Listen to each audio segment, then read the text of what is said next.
চলতি আইপিএলের শুরু থেকে বিতর্কের কেন্দ্রে ছিল কলকাতা নাইট রাইডার্স।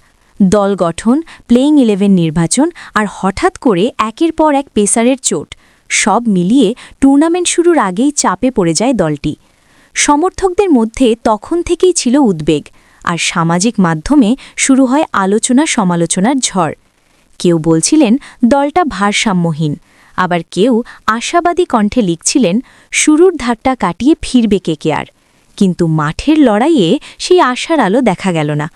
প্রথম ম্যাচে হারের পর দ্বিতীয় ম্যাচে ঘুরে দাঁড়ানোর প্রত্যাশা ছিল তুঙ্গে। সমর্থকরা অপেক্ষায় ছিলেন দাপুটে প্রত্যাবর্তনের, কিন্তু বাস্তবে হল উল্টোটা।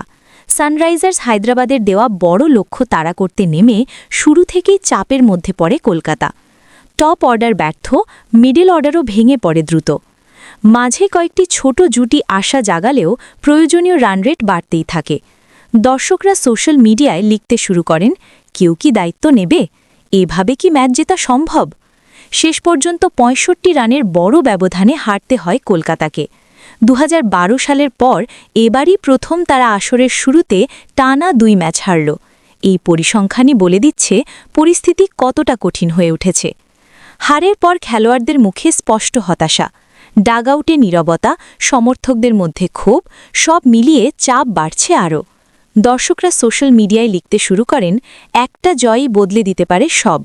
আবার কেউ কঠিন সমালোচনায় বলছেন এখনই পরিবর্তন দরকার। সব মিলিয়ে কলকাতা নাইট রাইডার্স এখন কঠিন বাস্তবতার মুখোমুখি।